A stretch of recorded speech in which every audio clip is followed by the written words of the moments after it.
Hello, this is Arjun Kwasnikov again, and this is part 12 of Delzhi in 44 letters. As I mentioned previously, we're now a quarter of the way through the Delzhi alphabet, and we're going to keep going with more. I will be trying to record this while my fans are off. It's a very hot day today, so I am going to push through, and when I get done, I'm going to celebrate by turning all the fans in the world on again. So let's look at the next letter of the Delzhi alphabet. And this letter is a little bit similar to the one we just covered, gu, in that it's the same type of articulation. This one is called ga. And the difference between gu and ga is very subtle. Both are velar plosives in phonetics, which means or not a plosive, excuse me, a stop, which means it's a sound you make with your mouth that's just that one burst of sound, ga, or k's, ga. Yeah, pretty straightforward. But what separates gu and ga is the exact place of articulation. And because we don't distinguish between the two in English, it's really hard to teach what this letter sound is. So I'm going to revert to basic phonetics and look at this little diagram I did here. This is a person's face. There's a nose, lips, little teeth. There's a tongue. And I've written gu and ga there in the face. They're both velar stops. And velar is the place in the roof of your mouth that's not quite where the teeth are, but it's just starting to head towards the back of your throat and nasal cavity.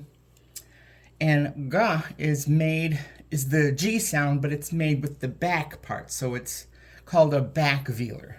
So it's a little bit like a little bit more of a cough. And so let's say that there's the letter gu and ang.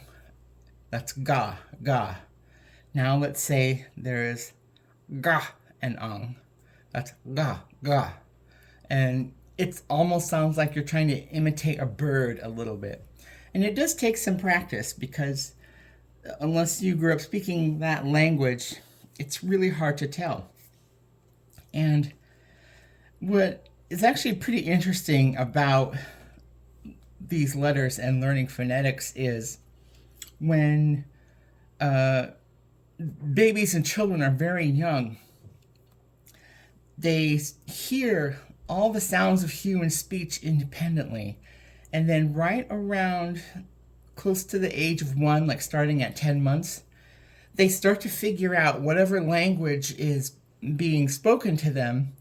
They start to simplify in their mind. And so if they are hearing sounds that are different but they're close enough, their brains tune out the differences in letters and sounds where the differences don't matter. So you can imagine being an infant, or an infant, not being one necessarily, and maybe you're hearing a language like English where people use the sound, the front velar g and the back velar g. But when you start to develop, you start to ignore the differences between the two because they're not important for making words and sense of things. Because in English, we can use those sounds interchangeably and everything will still pretty much sound the same. But if there was an infant who grew up with a Dena'ina speaking family, they would know that there's a difference between the two, and they would remember that well into their toddler years and growing up. And so that's a pretty interesting part of the theory of human acquisition of language that I really enjoy. So let's go ahead and make the shape of the letter ga, and I will get my brush here and a little bit of ink. And the shape is one that I am mostly happy with, but it could use a little fine-tuning somehow because it does tend to, when I make it at least, it tends to go a bit out of proportion. And the shape is a lower circle that takes up about 2/3 of the space of the line that you're writing on. And then a triangular shape on top, almost like it's a diacritic or an accent mark. And the lowercase version does look a little bit more like a Latin letter O with a diacritic mark, because it's just the circle with a dot, to simplify. Now this shape is taken from the claw of a brown bear, which, as I've mentioned before about animals, I'm always a little bit hesitant to talk about animal symbolism and iconography, but the reason I actively chose this shape is because of how in language the brown bear in Dena'ina is sort of like the base animal.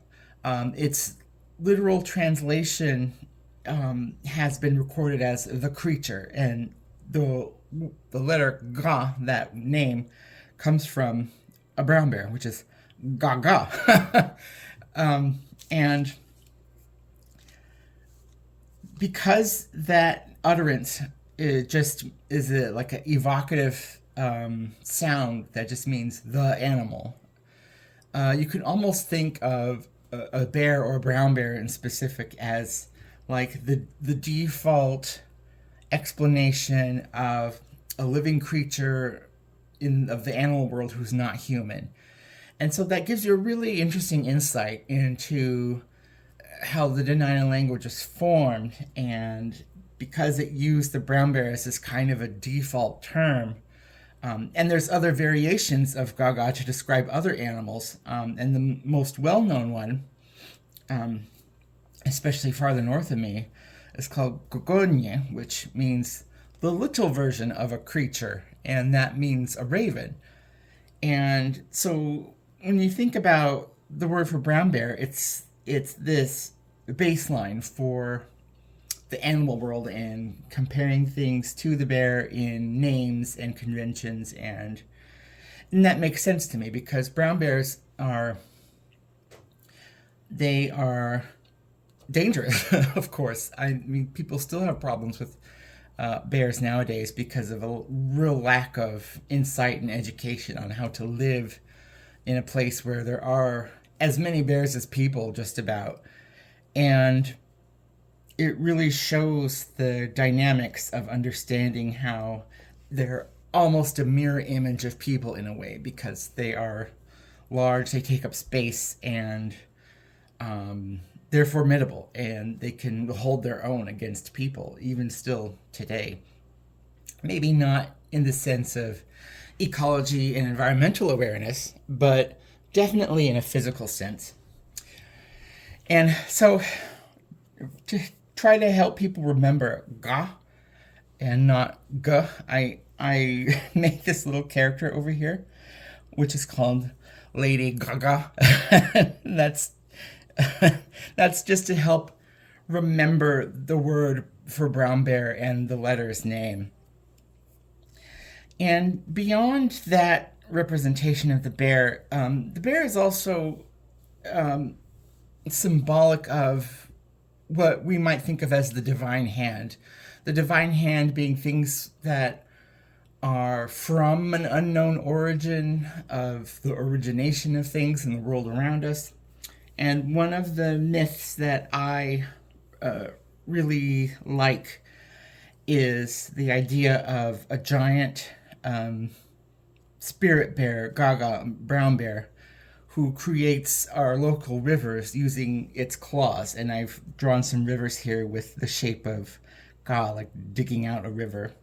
And most of our rivers here, in fact, all of them, if you don't count the border rivers, we do have two major river systems that are kind of also like natural borders. But all the rivers in between they're groundwater rivers. They come from marshes and aquifers, and they kind of spring up out of the ground, and they have very metallic water, and they're more associated with things like swamps and marshes. And so the imagery of a bear kind of using its paws to dig them out, to fertilize the land in a way or irrigate it, is really cool to me. And in fact, that's the subject of one of my paintings that I have in the collection of the Pratt Museum in Homer, is kind of based on that. Although I do need to touch it up one of these days because one of the inks I used for it is fading. So I meant to use permanent ink, but apparently I didn't. So knowing that and knowing about the letter Ga and Gaga and its symbolism, I wanted to talk a little bit more about writing because, as I mentioned before, it is really interesting to think about writing because a lot of it depends on what tools people had. And thinking about the bear's claws and using them as tools makes me think of writing and tools. And I wanted to show an example of what I mean. So I just got this wonderful glass pen, which I'm very excited about using, and it's what I've used here. And so I've been writing with it because this flat round nib, which is not too different from a ballpoint nib, is how most of us today write. We use this it has a consistent width, and it looks very well with these letters. I've written the letters that we've learned so far over here. But in other traditions and cultures, the way their writing evolved to look more natural and sensible with other tools. And so I want to kind of, over the course of the next few videos, look at just a couple of these differences. And the first one that most people can think of is, of course, Chinese calligraphy, and that is a very popular thing, and I'm definitely not good at it, but it does perfectly represent this idea of tools dictating how things look. And I've used my pen earlier to write the character Shun, and Shun means spirit, and you see it an awful lot in classical Chinese literature, especially things that have to do with Taoism and the old masters like Lao Tzu and all of his proteges.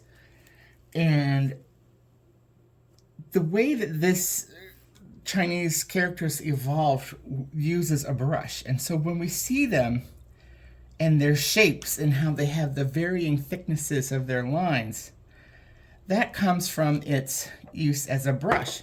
And so when you see Chinese characters written in this kind of more consistent width way that's very liney and sinewy, it's almost harder to read because there's a lot less contrast between the forms. So if I were to take my ink and a brush, let me use this longer brush, and write Shun. Now again, I'm not good at Chinese calligraphy, so if anybody is, and this makes them crazy, I apologize. But you can see that through the use of the brush, there's so much contrast and changes in width, and it is much more visually dynamic in that way. We're using a writing tool of constant width, makes it very sinewy and almost hard to read. And if you can imagine that character next to many, many others with the same kind of widths and densities, it might not look as great. So again, this looks nothing like how the character Shen is actually supposed to look, but it gets my point across, where because I've used a brush and applied all these varying widths and angles that go beyond just the direction of the lines themselves, it adds interest and dimension, and it holds your attention more. And so that's why Chinese writing and calligraphy has evolved with the brush so well, and why the use of the brush became the standard. And even today, it's still considered standard, even though there, of course, are many digital typographic forms. So that's what I wanted to share with the letter Ga. These are the letters that we've learned so far. Del, Ang, Ben, Chi, Chu, Das, Dli, Zel, El, Fe, Gu, Ga. And at some point, I will post a type of a bonus video, which has maybe like a little bit of a quiz and a letter practice session. And also, I want an excuse to do a nice long video where I don't feel like I have to condense myself to such a bite-sized length.